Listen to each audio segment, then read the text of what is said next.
Hello everyone, welcome to दृष्टि judiciary. I am Nivedita राजे। आज का एपिसोड पॉक्सो के एक बहुत अच्छे जजमेंट से रिलेट करता है। हालांकि एक फ्री ट्रायल में आया जजमेंट है, बट इट इज़ गुड नेवरदीलेस। कुछ अच्छे इंटरप्रिटेशंस आए हैं दिल्ली हाई कोर्ट की तरफ से। और पॉक्सो अब एक इम्पॉर्टेंट एक्ट है, काफ़ी सारी स्टेट्स में रेलिवेंट है।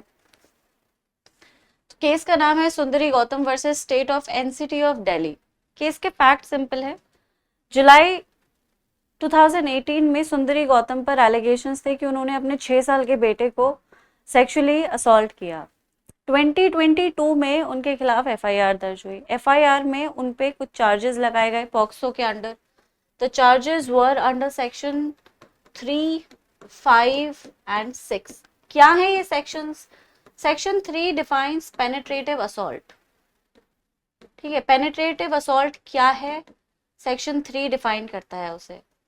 तो पूरी डेफिनेशन, पीनल, वेजाइनल, एनल, बहुत तरह का the definition is given under section 3। Section 5 provides for aggravated penetrative assault, right, the aggravated form.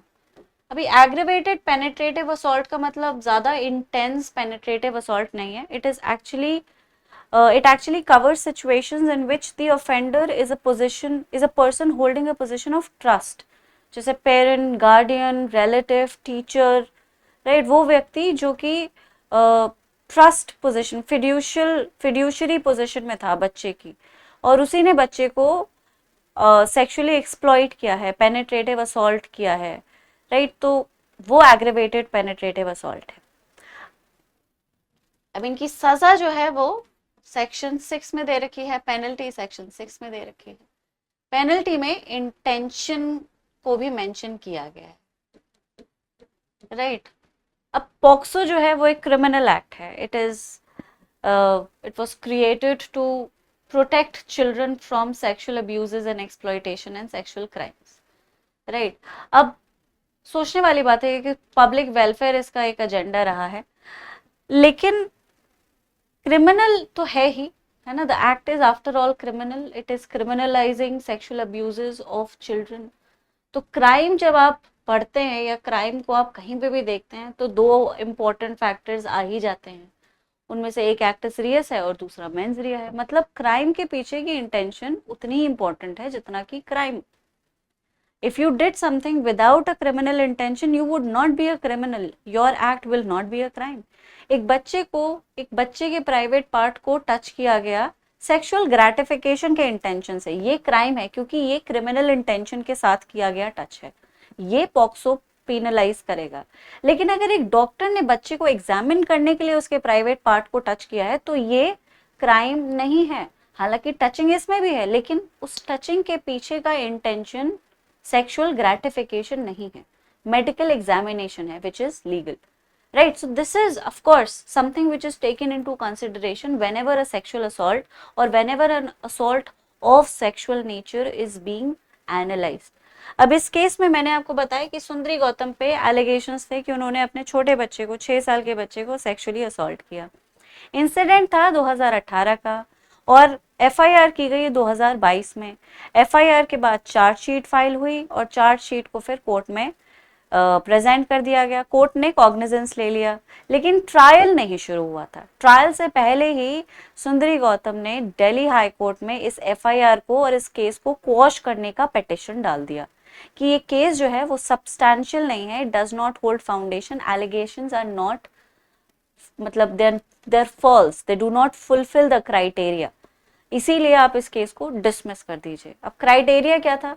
इनके ऊपर एलिगेशंस लगाए गए थे सेक्शन 3 और 5 में, which provides for penetrative assault. अब penetrative assault by its very definition creates an illusion कि भाई पेनिट्रेशन तो होगा ही, और पेनिट्रेशन मेल ही कर सकता है, राइट। अब पेनिट्रेशन तो मेल ही कर सकता है, तो obviously male would be the obvious offender, और इसीलिए इन सारे सेक्शंस में अगर आपको लाइबिलिटी क्रिएट करनी है तो you have to make sure कि ऑफेंडर इसमें पुरुष है ना। और वर्ड ही का इस्तेमाल किया गया है। Section 3 and 5 mention the word ही। और सुंदरी गौतम जो थी पेटिशनर, उनका ये प्राइमरी आर्ग्यूमेंट था कि भाई he word is mentioned, and the section provides for an offense which is biologically possible only by a male offender. तो मैं इसे प्रैक्टिकल पर्पस और डेफिनेशन पर्पस के वजह से मैं परपेट्रेटर हो ही नहीं सकती. I am not a he and I cannot do penetration, and that is the reason why the charges are false. दूसरा, सेक्शन 6 जो सेक्सुअल असॉल्ट है या जो भी असॉल्ट है वो सेक्सुअल नेचर का नहीं है, क्योंकि उसे सेक्सुअल इंटेंशन के साथ नहीं किया गया, क्योंकि परपेट्रेटर सिर्फ ही हो सकता है और मैं ही नहीं हूँ, शी हूँ. The same thing, she use these sections only to define कि सेक्सुअल इंटेंशन नहीं था. सेक्सुअल इंटेंशन नहीं हो सकता बिकॉज सेक्सुअल इंटेंशन ही का, मेल का प्रिज्यूम किया जा रहा है, फीमेल को टारगेट नहीं किया जा रहा, right. And that is the reason why I can not be the offender. अब दिल्ली हाई कोर्ट ने जो जजमेंट दिया वो बहुत ही अच्छा था. उसमें सेक्शन 8 आईपीसी को भी इंक्लूड किया गया कि सेक्शन 8 आईपीसी जो है वो ही में शी को इंक्लूड करता है. The word he in almost every criminal law includes the word she. Section in itself provides the inclusion of a female whenever a pronoun he is used. है ना. And for that purpose POCSO में भी अगर ही कहीं mention है it would automatically include a female. POCSO का agenda किसी mail offender या मेल सोसाइटी को पनिश करने का नहीं है. पॉक्सो का एजेंडा जो है वो एक बच्चे को प्रोटेक्ट करने का है. वो एक जेंडर न्यूट्रल एक्ट है और वो ऑफेंडर और विक्टिम दोनों ही पॉइंट ऑफ व्यू से जेंडर न्यूट्रल है. जब आप विक्टिम को कंसिडर करते हैं कि एक विक्टिम, एक छोटा बच्चा 18 साल से कम सेक्सुअली अब्यूज हुआ है, तो आप उसको जेंडर के बेसिस पे डिमार्केट नहीं कर सकते. You have to consider the possibility कि एक लड़का और लड़की दोनों ही सेक्सुअली अब्यूज किए जा सकते हैं. सिमिलरली जब आप ऑफेंडर्स को लिस्ट करते हैं तो आप इस चीज को अजूम नहीं कर सकते कि ऑफेंस करने वाला सिर्फ पुरुष ही होगा, specially if an offense relates to sex. If an offense is of sexual nature, it will only be committed by a man is an irrelevant and a baseless assumption.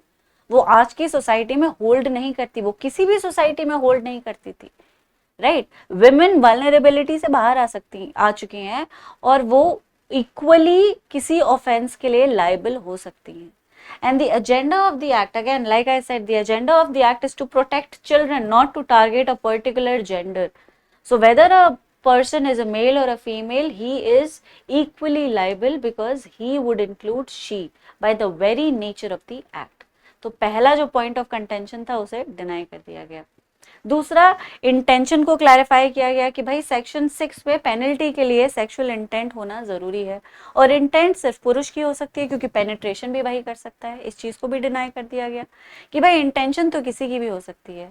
If the intention is that of sexual gratification it may come from anybody, male female alike. और इस contention को भी deny करके इनकी petition को dismiss कर दिया गया and the trial was allowed to proceed. अब ये आप कहेंगे मैम प्री ट्रायल स्टेज पे है, ये केस कैसे रेलेवेंट है? ये केस रेलेवेंट है, ये केस इंक्लूसिविटी को प्रमोट करता है, right. This case is facilitating inclusivity, it's taking a premise or it's taking a possibility into consideration कि मेल एंड फीमेल दोनों ही परपेट्रेटर्स हो सकते हैं.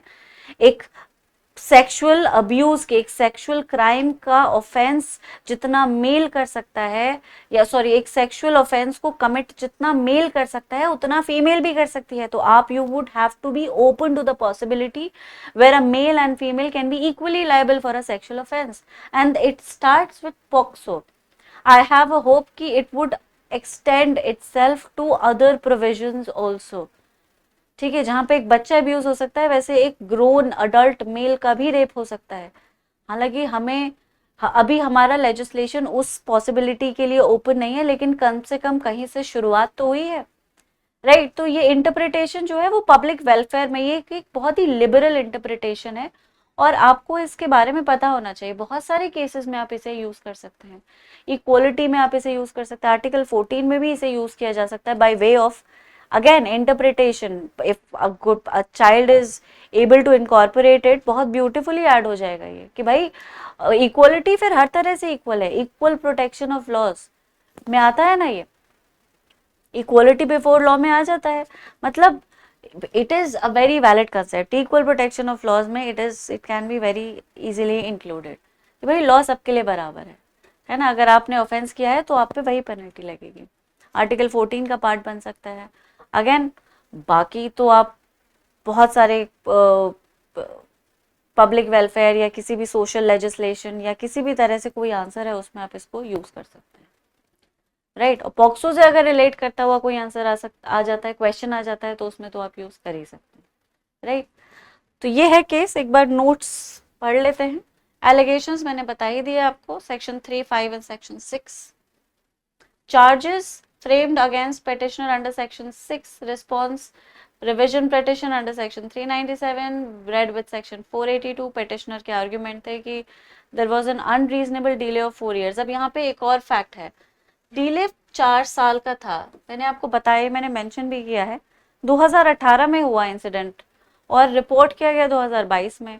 तो इस चीज को भी सामने रखा गया कि भाई 4 साल का जो डिले है वो अनरीजनेबल है और वो प्रोसिक्यूशन की स्टोरी को ऑटोमेटिकली वीक कर देता है, क्योंकि इनकंसिस्टेंसीज और डिस्क्रिपेंसीज और फॉल्स एलिगेशंस का जो स्कोप है वो बढ़ जाता है।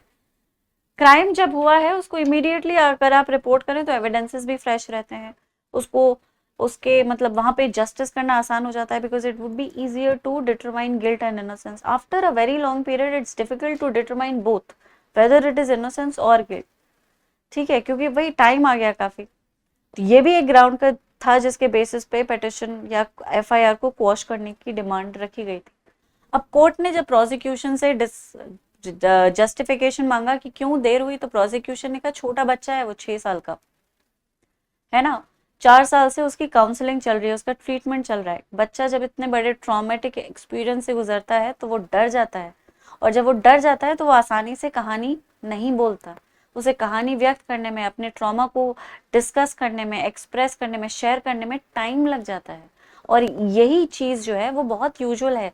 A case in which a child is the victim, whether when especially when a case is of sexual nature, वहां पे एफआईआर में डिले हो ही जाता है, because the child is so traumatise, so scared कि वो बोल ही नहीं पाता, बात ही नहीं कर पाता। उसके डर को हल्का होने में, उसको वो सिक्योरिटी देने में कि नहीं तुम खुल के अपनी बात को कहो, इसमें वक्त लगता है, और यही वक्त लगा है। अब क्वेश्चन है कि क्या कोर्ट इस वजह को रीजनेबल रीजन मानेगा? कोर्ट ने बिल्कुल माना कि बिल्कुल रीजनेबल है, right? This the entire premise on which it is the delay of the FIR is being based is completely reasonable. In situations like this, it is a valid inference कि भाई बच्चा जो है वो डर के मारे बोल नहीं पाएगा, क्योंकि आपने रीजन देकर जस्टिफाई कर दिया है डिले को, इसीलिए केस रेलेवेंट है। प्रोसिक्यूशन की जो जो मतलब एफआईआर जो है उसका डिले एक्सप्लेन हो गया है। इस चीज को और क्लैरिफाई किया गया है कि a delay in reporting, a delay in filing information is not enough to make the case irrelevant or to weaken the case, especially if the delay can be explained। Sexual nature के offences में delay हो ही जाता है क्योंकि victim extreme trauma में होता है, right. और उस ट्रॉमेटिक एक्सपीरियंस को एक्सप्रेस करना, उसे शेयर करना is another trauma in itself, तो आपको ये बेनिफिट ऑफ डाउट देना पड़ेगा। तो ये कंटेंशन भी पेटिशनर का रिजेक्ट हो गया, ठीक है। It was contended that investigation did not establish any intent on petitioners part two commit a sexual act against the child. Also argued that the provisions of POCSO 3 and 5 are not applicable to women, क्योंकि ही mentioned है, क्योंकि penetrative assault है।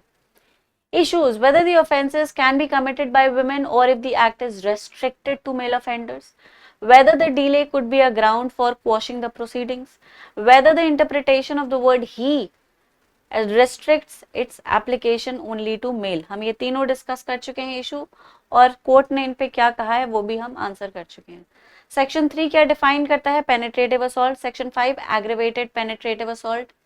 Section 6 rigorous imprisonment for not less than 20 years, जो कि life imprisonment से extendable है। Section 397 and 492 allows for revision and inherent powers.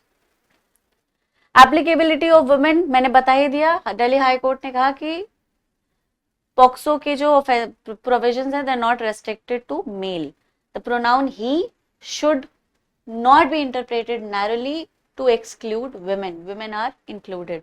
delay को justify कर दिया गया, he को interpret कर दिया गया और ruling में petition को dismiss कर दिया गया. ठीक है, तो this is the case. Legal principles, gender neutrality of POCSO Act, interpretation of statutory language, no immunity based on gender. ठीक है, इनसे रिलेटेड अगर क्वेश्चन है तो ये केस सीधा एप्लीकेबल है. Practice questions. Which section of POCSO defines penetrative assault? बताइए आपको इसका answer. What is the punishment under section 6? I already told you. Which sections of CRPC allow the High Court to prevent the abuse of legal process? बहुत important है लेकिन section number change हो चुका है because it is not CRPC anymore. Explain the principles behind rigorous imprisonment prescribed under section 6 of the POCSO. Discuss the role of POCSO Act in addressing sexual offences against children. Also evaluate the challenges in prosecuting delayed cases under POCSO Act. ठीक है, अब FIR delay या FIR से related questions तो आते ही हैं. FIR से related अगर क्वेश्चंस हैं तो आप डिले भी उसमें मेंशन करेंगे ही, राइट. और डिले में आप इस केस को यूज कर सकते हैं. आर्टिकल 14 में कैसे यूज कर सकते हैं मैंने बता ही दिया. ये तो सीधा क्वेश्चन है, दृष्टि का अपना क्वेश्चन है. बाकी अगर किसी भी क्वेश्चन में आप इस आंसर को ऐड कर सकते हैं. एक एक लाइन भी आपने देखा होगा अथॉरिटीज में, बुक्स में हर एक लाइन को कोट कर रखा होता है किसी जजमेंट से. तो entire passage is taken from a judgment, each line, and then they create a seamless flow. That is how you are supposed to write an answer, right. Create a seamless flow, add all relevant, important, recent cases to create a good answer. Right, so that's all for today. अगले episode में मिलेंगे इसी तरह के case के साथ. तब तक आप सब अपना ख्याल रखें. Thank you so much. Bye bye.